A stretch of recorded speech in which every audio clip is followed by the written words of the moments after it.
Hello and welcome to another episode of Reworked. I'm Dave, and this will be another in the continuing series of videos on restoration of my father's 67 1800S, mainly a mechanical restoration because the paint job from 84 is still good and the interior was redone in 84.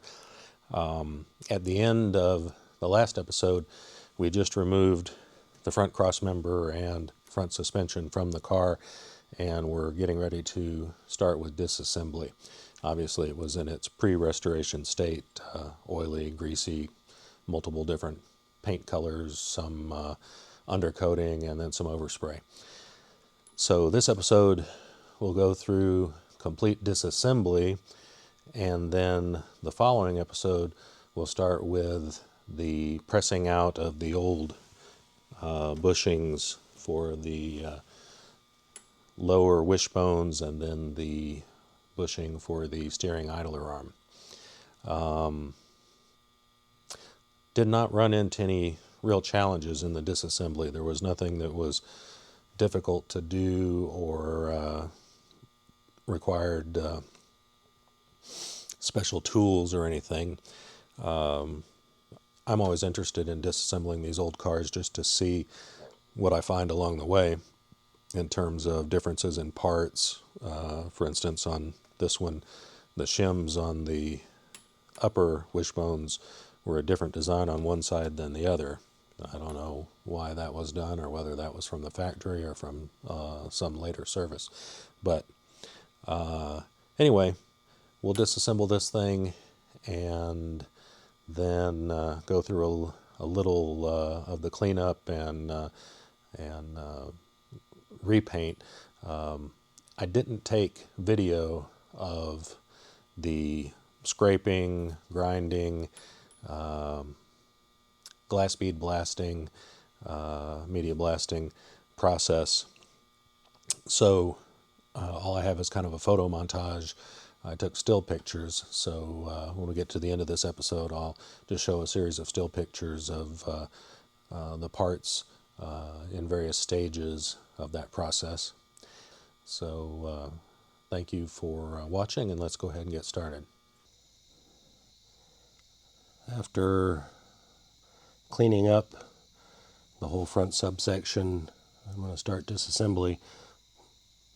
This is a piece of the asphalt undercoating on the bracket on the outside of the frame rail, and I chipped it off with plastic scraper trim removal tool. You hit it at an angle, most of it, this type of stuff, will fly off. There's still some that is, instead of chipping, it acted more like tar, so it's still going to require some cleanup before I get to painting this. When I was doing the video yesterday on removing the front subsection, I didn't address disconnecting the clutch slave cylinder from the line that went to the master cylinder, and obviously since it's connected to this front subsection, you need to do that. Otherwise, when you go to lower this whole front end, you're hanging the whole thing on all the weight of it on the connection to the master cylinder. I didn't address that because I had already taken the clutch master cylinder out for replacement earlier, before I decided that I was going to have to take the entire front suspension out. So if you're doing this job removing the front suspension and you haven't already taken out your clutch master cylinder, or at least disconnected it, do that before lowering. These are 11/16 nuts, so I'm going to get two 11/16 wrenches and remove this from the bracket. Then I'm going to remove the brake lines, the brake calipers, and then the wheel hub. Pull this off to get to the castellated nut wheel hub from the frame.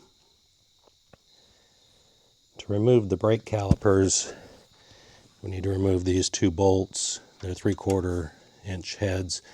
They have this locking plate, and it's meant to bend over the edge of the bolt and keep the bolt from being able to back out.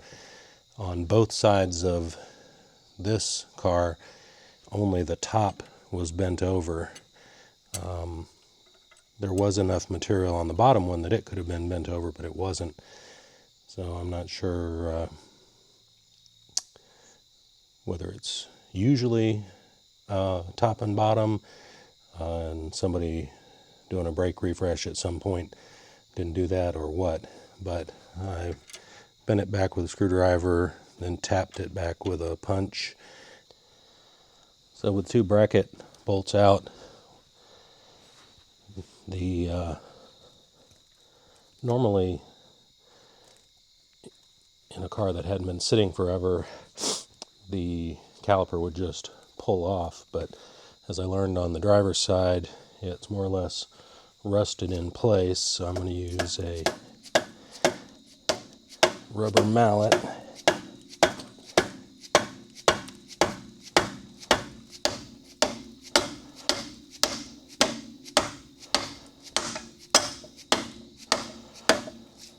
Alright, getting there. And there we go.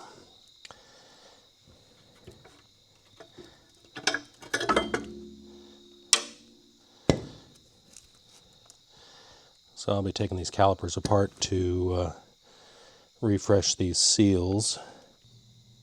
Now to take the wheel hub off the spindle, I pried the grease cap off gently. A lot of grease in there. We'll clean that up. With the grease out of the way, we can see the castellated nut. It's a 15/16 of an inch. Here's the cotter pin that I already straightened. So we're going to pull it out with a small pair of pliers. Alright, here's the cotter pin. Now we'll back the nut off.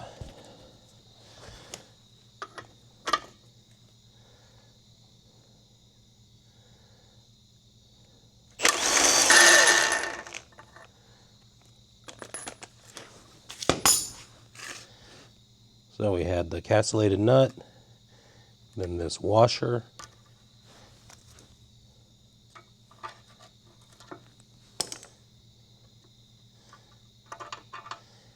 and then the wheel bearing.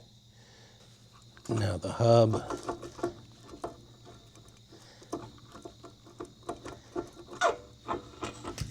comes off the spindle, and we can get to the bolts that hold the brake dust shield on. So this is the outer wheel bearing behind the castellated nut and the large washer, but on the back is the inner wheel bearing. See it in there. And I'm going to set this to the side right now, but eventually I'm going to replace both bearings on both hubs. Alright, we need to remove these 4 bolts. I've already done the bottom one over here. Because it's tight to get the socket in, I had to use an extension because I have to get, this was getting in the way and causing an angle problem. So 9/16 on the back to hold the nut.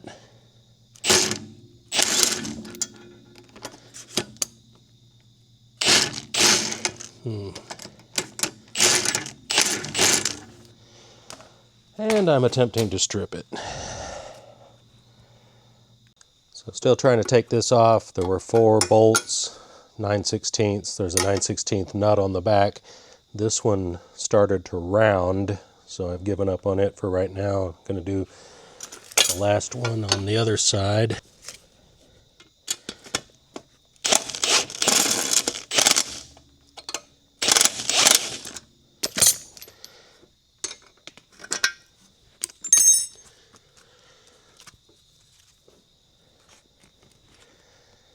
they're not the same length. The lower ones are longer and go through the arm that connects to the steering idler arm.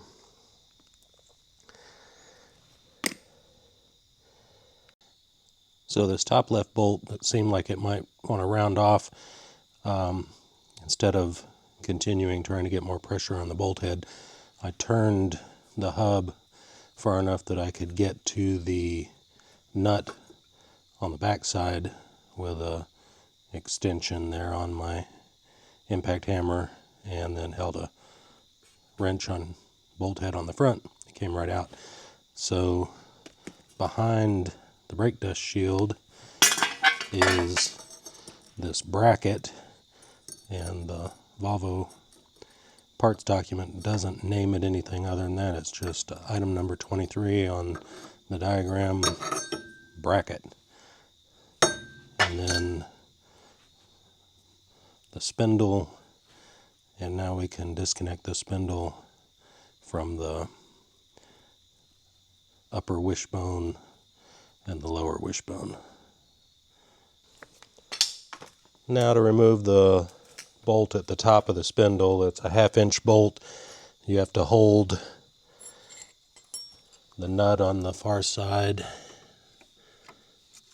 also 1/2 inch.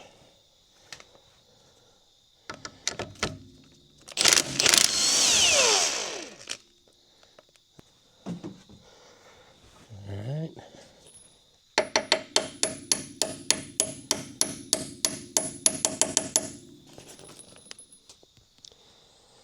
Alright, so this lower bolt is part of a ball joint. There's nothing behind it to grab to keep it from rotating with the ball joint. So I'm hoping the impact will break it free, where just pressing on it with a wrench would just make it rotate. So in order to make it fit behind the top part of the spindle, I used a wobble head, and let's see if it'll break it free or if it just spins with the ball joint.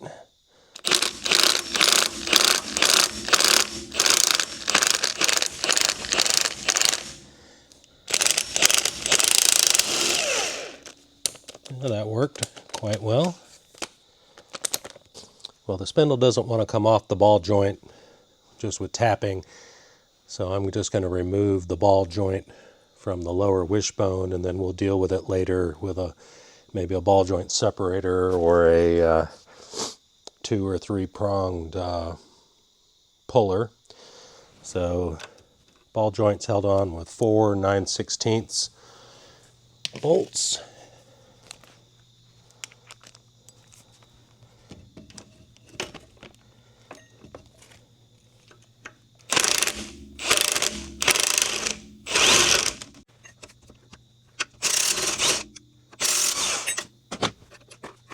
Two.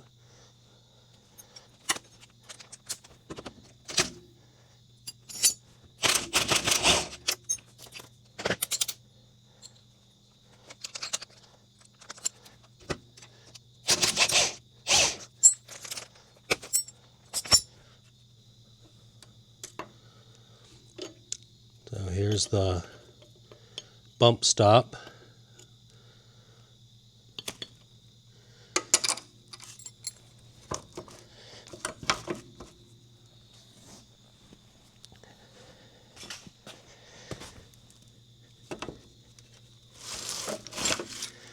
And the ball joint with spindle. That was a fairly dirty job so far. Now that we've got the hubs and the spindles and the spindle brackets, I guess we'd call them, and the brake dust shields and spindles with the bump stops. Got all that off both sides. So now I'm going to take the front anti-roll bar off. with a 1/2 inch socket and a 1/2 inch wrench down there on both sides. Then I can proceed to take the wishbones off and the front shocks out, and then the upper wishbone ball joint, thing's upside down right now, but take those out, and pretty soon we'll be down to a bare front cross section. So the front anti-roll bar is held on to the lower wishbone.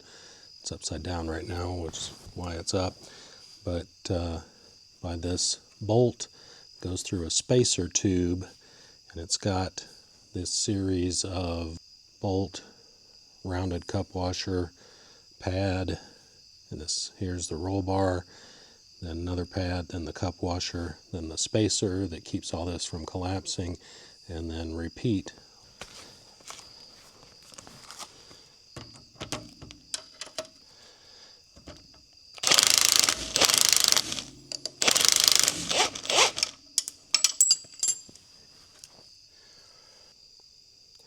Now we're going to take off the upper wishbone.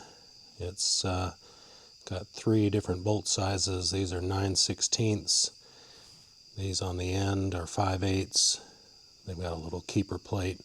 And then the axle bolt, the Volvo manual calls this an axle. I guess it's the upper wishbone axle or shaft. And this one is 3/4.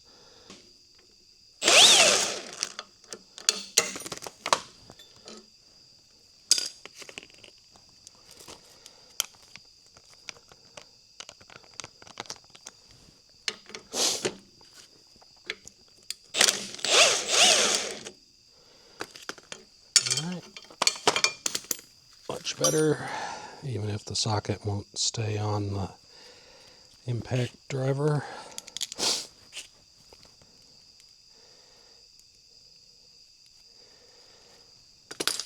So now, alright, those are the 5/8, and here's the 9/16. So I'll take the 4 U-bolt nuts off.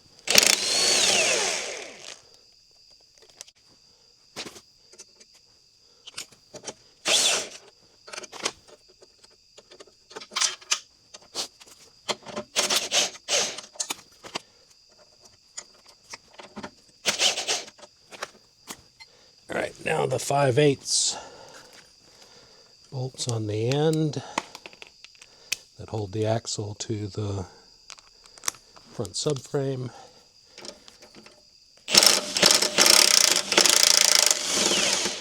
And these shims are going to fall out, so we want to make sure that we take note of the number and thickness of the shims on each side, so that when we reinstall it, it's all the same. So in this case, each side is an identical, very thick shim compared to the other end.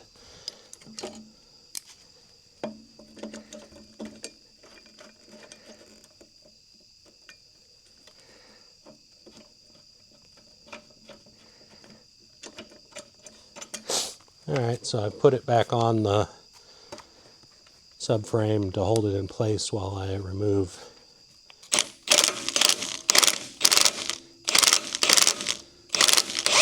the 3/4 nuts that Volvo calls the axle. And they have a big flat washer behind them, and then the rubber of the bushing behind that.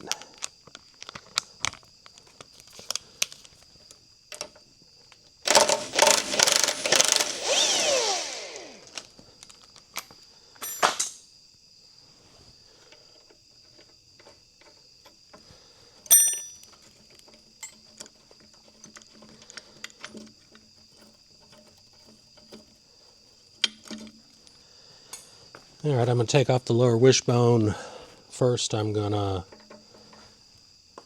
loosen the front shock absorber. Take the top nut off. You can see the spring expand. And it's got a square top so that you can grab it with a tool to prevent it from spinning when you're assembling it. But using a impact to remove it, the center itself didn't spin. Alright, the very large pin that holds the lower wishbone on. Okay, so it's 7/8 inch bolt. We have to hold it on the other side with hold the nut and then back it out. All right, the nut has fallen off, and I'm going to tap it through with a rubber mallet.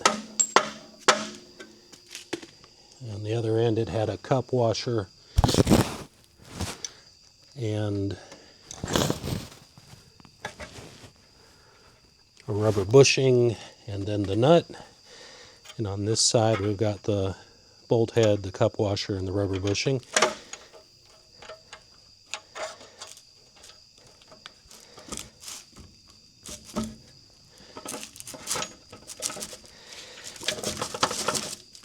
This one's not bad.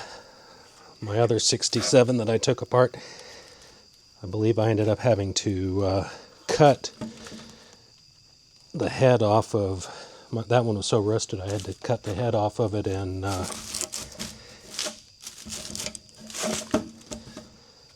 pound it out. This one's, the spring is kind of holding it in place. But there we go.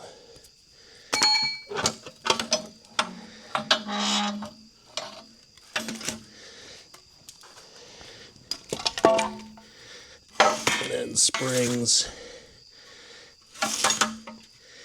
And now we're down to, well, spring perch in here. But besides the spring perch, we're down to a bare front crossmember. And cleaning up all the washers and bolts and nuts, put them back together so that I'll have them in place for the rebuild. I just noticed something that I didn't notice on the other end. The bolt head and the cup washer has a larger inner diameter. The nut end has a smaller inner diameter that will not go past the threaded area. So I didn't notice that when I took the other end apart. So now I have the front section, and this gray is probably the original exterior color. That rust color is the primer. At some point, unless this is just grease, but it seems more than that, it was painted black.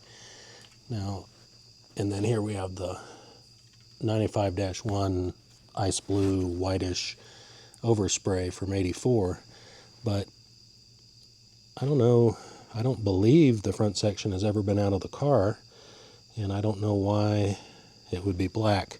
So I'm going to clean it more carefully, probably starting with Dawn or something. I don't want to cut any more paint. Right now I want to get down to the paint and see what it was, and then I'll decide whether I'm going to media blast and repaint or have it powder coated like I did my last one. But mainly, well, I want it to look right, but mainly I want it to be good for rust prevention.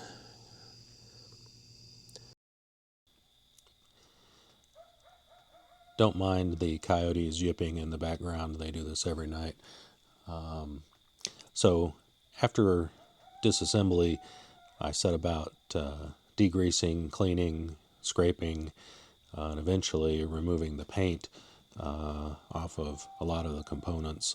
I didn't videotape that process. It's pretty boring. It's just grinding away with an air-powered die grinder and abrasive pads of different grit. But particularly with the front crossmember, I took pictures along the way of various paint as I cleaned it up, various layers of paint, and then eventually I glass bead blasted it because there were nooks and crannies that I couldn't get to with the various grinders and sandpaper. And then I considered getting it powder coated, but my powder coater, the last one I used, moved on, and then his replacement doesn't answer the phone anymore, so I just went ahead and painted it in a gray that I think matches pretty well to the gray that was existing on the front crossmember. So I also cleaned and painted the upper and lower wishbones, the center of the tie rod. The ends are just replaced. One of the brake dust shields and both of the brake caliper brackets, and they appeared to be kind of a rust red, the same color as the Volvo transmission paint, which is less red, more on the way to brown than the Volvo red block engine paint. I only did one of the brake dust shields because it was in worse shape than the other. I stripped it and painted it black. The other one just needed a little cleanup and a little overspray removed. And the same went for the front sway bar. Its paint was pretty good. I just had to chip off some of that asphalt undercoating and dissolve and wipe off the overspray. So this picture montage is the best I can do for that process.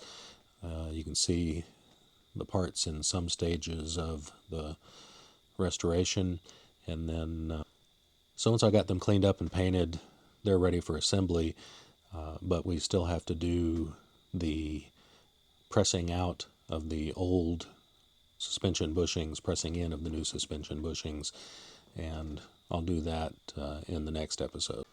All right, so there at the end of the episode, we had this completely disassembled and the major components stripped and cleaned up and repainted. Next episode will be about pressing out these bushings, and these bushings went very well, but spoiler alert, the bushing for the steering idler arm is a nightmare. I appreciate you watching. Hopefully this has been informative or helpful with your Volvo project, and please subscribe, like, and share, and we'll see you in the next video.